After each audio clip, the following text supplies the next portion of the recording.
Assalamualaikum warahmatullahi wabarakatuh. Yang terhormat dosen pengampu mata kuliah Sejarah Kebudayaan Islam, Pak Hasan Mawardi. Perkenalkan, nama saya Dwi Putri Sandra.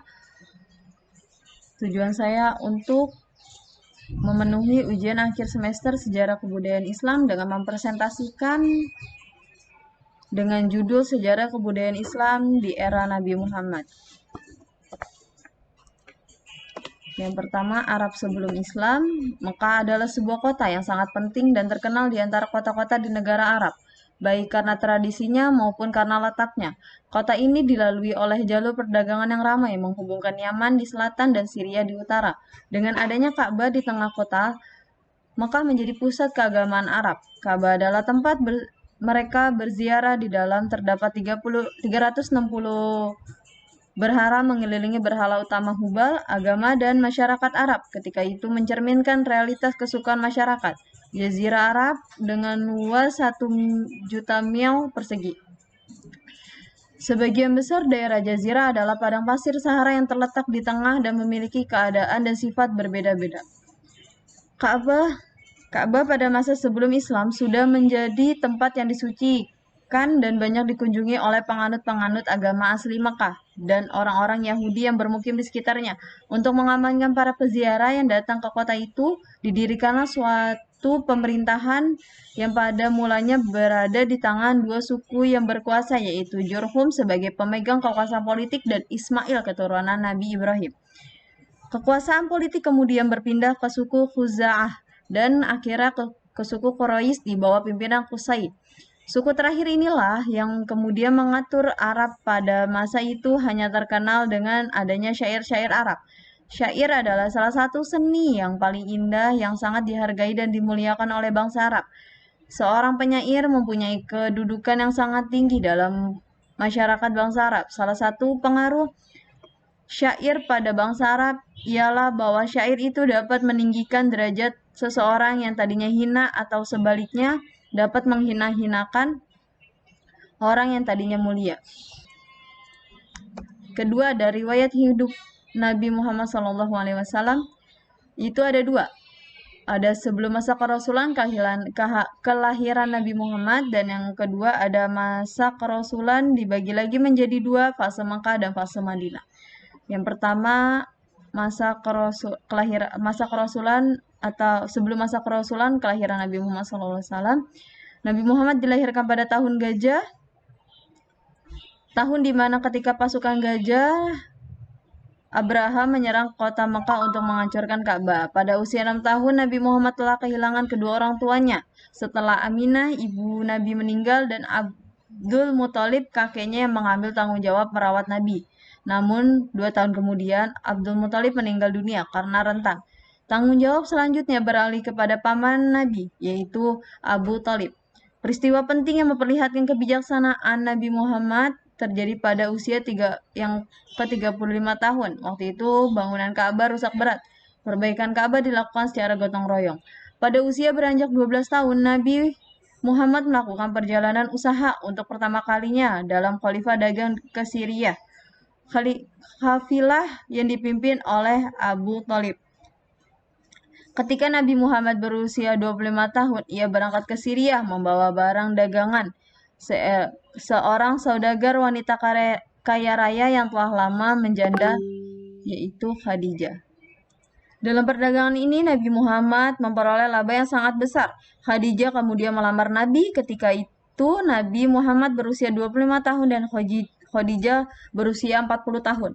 Khadijah adalah wanita pertama yang masuk Islam dan banyak membantu Nabi dalam perjuangan menyebarkan Islam.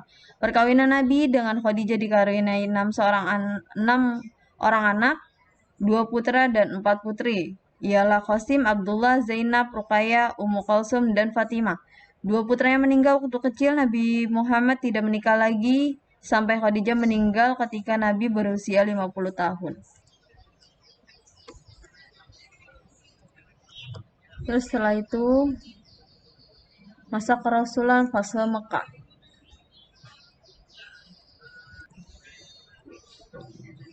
Fase Mekah. Fanatisme bangsa Quraisy terhadap agama nenek moyang telah membuat Islam sulit berkembang di Mekah. walaupun Nabi Muhammad sendiri berasal dari suku yang sama. Secara umum, pada periode Mekah, kebijakan dakwah yang dilakukan Nabi Muhammad adalah dengan menonjolkan kepemimpinan, bukan kenabian. Implikasinya, dakwah dengan strategi politik yang memunculkan aspek-aspek keteladanan dalam menyelesaikan berbagai persoalan sosial. Egalitarisme lebih tepatnya dibandingkan oleh aspek kenabian dengan melaksanakan tablik. Cara dakwah Rasulullah ada dua, yaitu ada dakwah secara diam-diam dan dakwah secara terbuka. Dakwah secara diam-diam dengan turunnya perintah itu mulailah Rasulullah berdakwah. Pertama, beliau melakukan secara diam-diam di lingkungan sendiri dan di kalangan rekan-rekannya. Karena itulah orang pertama kali yang menerima dakwahnya adalah keluarga dan sahabatnya. Seorang demi seorang diajak agar mau meninggalkan agama berhala dan hanya mau menyembah Allah yang Maha Esa. Usaha yang dilakukan itu berhasil.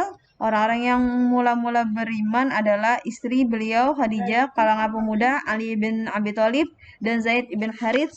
Di kalangan budak ada Bilal dan orang tua atau tokoh masyarakat Abu Bakar As-Siddiq. Setelah Abu Bakar masuk Islam, banyak orang-orang yang mengikuti untuk masuk agama Islam. Orang-orang ini terkenal dengan julukan Al-Sabiqun Al-Awwal. Orang yang terdahulu masuk Islam seperti Utsman ibn Affan, Zubair ibn Awam, Talha ibn Ubaidillah, Fatimah binti Khattab, Arqam ibn Al-Arqam, dan lain-lainnya. Mereka itu dapat mendapatkan agama langsung dari Rasulullah tersendiri. Dakwah secara terbuka, setelah beberapa lama terdakwah secara individual, turunlah perintah agar Nabi menjalankan dakwah secara terbuka dan langkah-langkahnya berikutnya ialah berdakwah secara umum. Nabi menyuruh segenap lapisan masyarakat kepada Islam secara terang-terangan. Setelah dakwah terang-terangan itu, pemimpin Quraisy mulai berusaha menghalangi dakwah Rasul. Semakin bertambah jumlah pengikut Nabi, semakin keras tantangan yang dilancarkan kaum Quraisy. Menurut Ahmad Syalabi, ada 5 faktor yang mendorong orang-orang Quraisy menentang seruan Islam. Yang pertama adalah mereka tidak dapat membedakan antara kenabian dengan kekuasaan. Kedua, Nabi Muhammad menyeru kepada hak bangsawan dengan hamba sahaya. Yang ketiga, para Quraisy tidak dapat menerima ajaran tentang kebangkitan kembali dan pembalasan di akhirat. Dan keempat, ada taklid kepada nenek moyang adalah kebiasaan yang berurat akar pada bangsa Arab.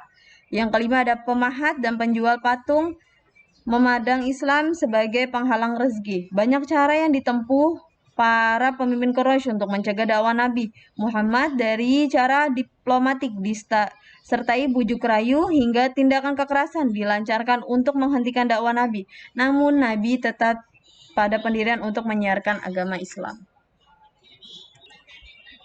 Terus setelah itu ada hijrah Mekah ke Madinah.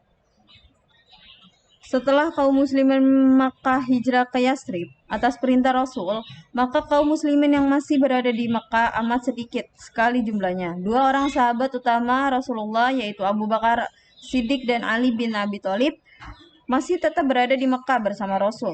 Rasulullah belum melakukan hijrah sebelum ada perintah dari Allah Subhanahu wa taala. Kaum kafir Quraisy mengetahui bahwa orang-orang Islam banyak yang telah hijrah ke Madinah. Oleh karena itu, mereka harus bertindak cepat terhadap Rasul selagi beliau belum berangkat pindah ke Madinah. Ini ada petanya.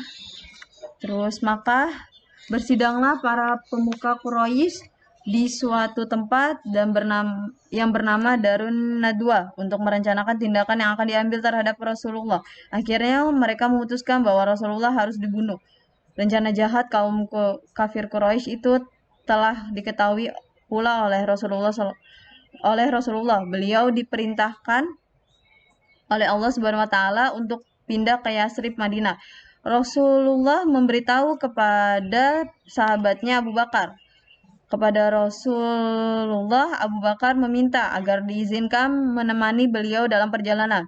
Rasulullah menyetujui, lalu Abu Bakar menyediakan persediaan untuk waktu Rasulullah bersiap-siap untuk berangkat meninggalkan rumah. Beliau berpesan kepada Ali bin Abi Thalib supaya Ali tidur di tempat tidurnya. Beliau juga berpesan kepada Ali untuk mengembalikan barang titipan kepada para pemiliknya. Semua tugas ini dikerjakan dengan baik oleh Ali. Meskipun jiwa terancam oleh kafir Quraisy. Sewaktu para pemuda Quraisy mengepung rumah Rasulullah tanpa diketahui mereka, Rasulullah keluar rumah menuju ke rumah Abu Bakar. Setelah sampai di rumah Abu Bakar, Rasulullah mengajak Abu Bakar menuju Gua Sur untuk mencari tempat persembunyian yang aman sebelum ke Madinah. Ini ada Gua Sur.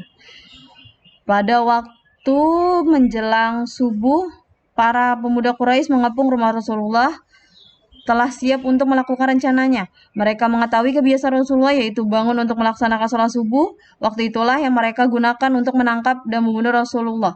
Tetapi tak kalah mereka mengintip dari celah-celah bilik tempat tidur Rasulullah. Mereka melihat Rasulullah masih tidur nyenyak. Mereka gelisah karena takut kesiangan. Sehingga penduduk Makkah tahu sebelum rencana dapat dilaksanakan dengan baik. Oleh karena itu, dengan perasaan gusar, mereka menggedor-gedor pintu kamar rumah Rasul berkali-kali sehingga Ali terbangun dan membuka pintu. Betapa terkejutnya mereka setelah mengetahui yang keluar adalah Ali bin Abi Thalib, bukan Rasul. Untuk itulah mereka memaksa Ali agar mau menunjukkan kemana Rasul pergi. Tetapi Ali tidak mau memberitahunya. Setelah tidak berhasil membujuk Ali, para pemuda Quraisy akhirnya pergi mencari Rasulullah ke segenap penjuru Mekah. Dengan dibantu oleh para ahli penyelidik, mereka mengikuti jejak kaki Rasul dan Abu Bakar. Tetapi setelah dekat Gua Sur, jejak itu hilang. Tidak jauh dari Gua Sur, mereka bertemu dengan penggembala lalu ditanya dan dijawabnya, mungkin saja ada di dalam gua itu, tetapi saya tidak melihat ada orang menuju sana. Ketika mendengar jawaban penggembala itu, Abu Bakar bergetar. Mereka takut akan tertangkap. Melihat kecemasan Abu Bakar, dengan tenang Rasulullah menghibur sahabatnya. Itu dengan mengatakan, jangan takut dan sedih hati. Sesungguhnya Allah bersama kita. Setelah diketahui bahwa pintu gua itu ada burung yang sedang mengerami telur dan sarang laba-laba, maka akhirnya para pemuda Quraisy pun meninggalkan tempat itu dengan tangan hampa. Rasulullah dan Abu Bakar berada dalam gua itu selama 3 hari 3 malam. Selama di sana mereka dibantu putra-putri Abu Bakar, serta pembantunya, Asma binti Abu Bakar. Pengantar makanan, Abdullah bin Abu Bakar bertugas menyelidiki keadaan kafir Quraisy dan hasilnya disampaikan kepada Rasulullah dan Abu Bakar. Sedangkan pembantu Abu Bakar, Amir bin Fuhairah, bertugas memberitahukan sesuatu yang diperlukan Rasulullah dan mengantarkan susu hasil perasan kepada Rasulullah dan Abu Bakar. Setelah dari gua, Rasulullah dan Abu Bakar melanjutkan perjalanan mereka. Ketika berada di tengah perjalanan menuju Madinah, mereka berdua dikejar oleh Surakah, seorang pembunuh bayaran yang mendapatkan imbalan 100 ekor unta. Namun usahanya itu tidak berhasil. Karena berkali-kali ia terjatuh dari kudanya saat akan membunuh Rasulullah. Bahkan kaki kudanya terpendam ke dalam pasir. Setelah itu tidak berdaya membunuh Rasulullah. Ia meminta maaf kepada Rasulullah. Lalu Rasulullah pun memaafkan. Rasulullah berpesan kepadanya agar merahasiakan kepergian ke Madinah. Permintaan ia pun disanggupi Surakah sehingga dengan selamat Rasulullah melakukan perjalanan ke Madinah. Akhirnya pada tanggal 12 Rabiul Awal tahun ke-13 kenabian, Rasulullah dan Abu Bakar sampai di Kuba, lebih kurang 10 km di luar kota Madinah. Rasulullah singgah di Kuba selama 4 hari dan selama itu Rasulullah tinggal di rumah Kulsum bin Hamdan dari keturunan keluarga Bani Amr bin Auf dari golongan Aus, sehingga Abu Bakar tinggal di rumah Habib bin Asaf dari golongan Khazraj. Tak lama setelah itu datanglah rombongan keluarga Rasulullah dan Abu Bakar yang dipimpin oleh Ali bin Abi Thalib. Di antara mereka adalah Fatimah, Ummu Kulsum, Sauda, Ummu Aiman, dan anaknya Usama, Ummu Ruman, istri Abu Bakar, serta anak-anaknya seperti Aisyah, Asma, Abdullah, dan umat Islam lainnya. Selama di Kuba, Rasulullah mendirikan masjid di atas tanah milik Kulsum bin Hamdan. Rasulullah sendiri yang meletakkan batu pertama, kemudian Abu Bakar dan Umar dan Utsman, dan pertama kalinya menembokkan dan adalah Amr bin Yasir. Selanjutnya pekerjaan itu dilakukan dengan kaum muhajirin. Masjid ini dikenal dengan Masjid Quba. Dalam Al-Quran disebut adalah Masjid Taqwa. Masjid inilah yang pertama kali dibangun oleh Rasulullah. Nanti ada gambarnya di slide akhir. Pada hari Jumat tanggal 16 Rabiul Awal tahun 1 Hijriah bertepatan dengan tanggal 2 Juli 622 Masehi. Rasulullah berserta rombongan muhajirin lainnya disambut meriah oleh penduduk Madinah. Mereka melakukan sebuah syair yang terkenal. Pada hari Jumat juga untuk pertama kali mengadakan sholat Jumat yang diikuti oleh kaum muhajirin dan Ansor.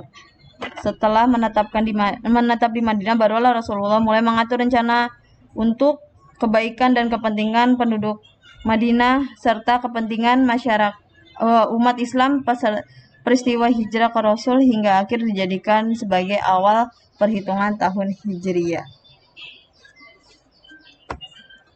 Selanjutnya, perkembangan Islam di Madinah. Itu ada pembentukan sistem sosial kemasyarakatan, peradaban atau kebudayaan pada masa Rasulullah SAW. Yang paling dahsyat adalah perubahan sosial. Suatu perubahan mendasar dari masa kebobrokan moral menuju moralitas yang beradab. Dalam tulisan Ahmad Al-Husairi diuraikan bahwa peradaban pada masa Nabi dilandasi dengan asas-asas yang diciptakan sendiri oleh Nabi Muhammad di bawah bimbingan wahyu, dan diantaranya sebagai berikut, yaitu ada pembangunan Masjid Nabawi.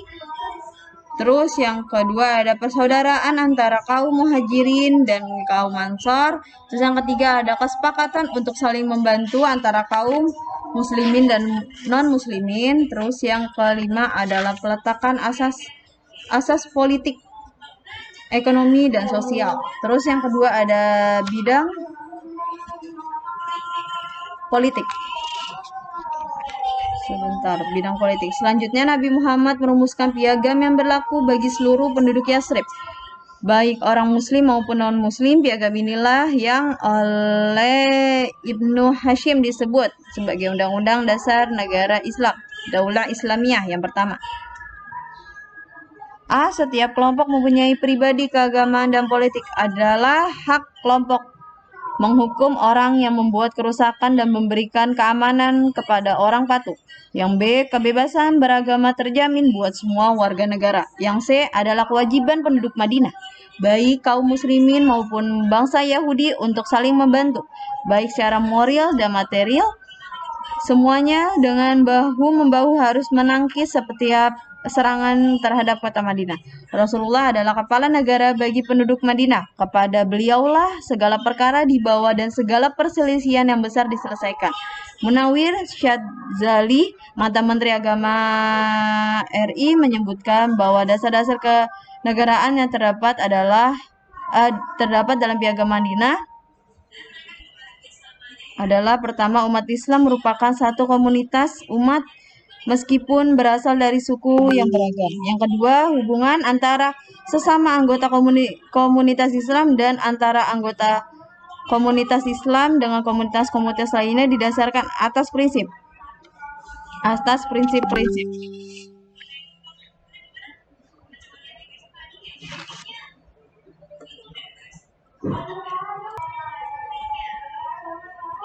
Selanjutnya ada tujuan dakwah Rasulullah. Yang pertama, membentuk kepribadian Islam.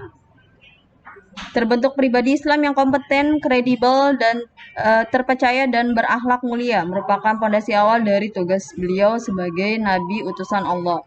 Terus kedua ada membentuk keluarga Islam. Keluarga Islam adalah keluarga yang anggotanya terdiri dari manusia-manusia rabani. Keluarga ini dapat dibentuk dari hasil perkawinan antara pemuda dan pemudi rabani atau dari keluarga yang sudah ada untuk dibina secara terus-menerus berkesinambungan. Terbentuknya keluarga yang sakinah, mawaddah, dan warahmah. Terus yang ketiga adalah membentuk masyarakat Islam. Masyarakat Islam adalah masyarakat yang mencintai nilai-nilai Al-Quran dan Sunnah sehingga tegak di muka bumi. Terus yang keempat adalah membentuk khilafah Islamiyah. Khilafah memiliki dua makna, yaitu sebagai pemakmur bumi dan sebagai penguasa di muka bumi berdasarkan syariat Islam. Terus yang kelima ada menjadi guru dunia. Islam adalah agama untuk seluruh semesta alam dalam arti seluas-luasnya. Bukan hanya dalam masalah akidah dan ibadah, tetapi juga dalam mengurus dan memakmurkan bumi.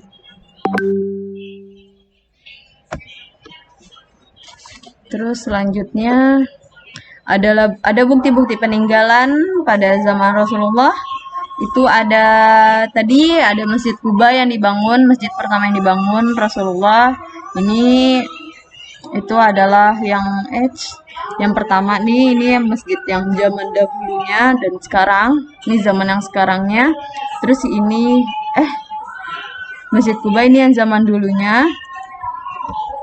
Dan ini yang zaman sekarangnya, dan ini ada Masjid Madinah Nabawi yang ada di Madinah. Ini zaman dulunya dan ini zaman sekarangnya, dan ini ada Piagam Madinah.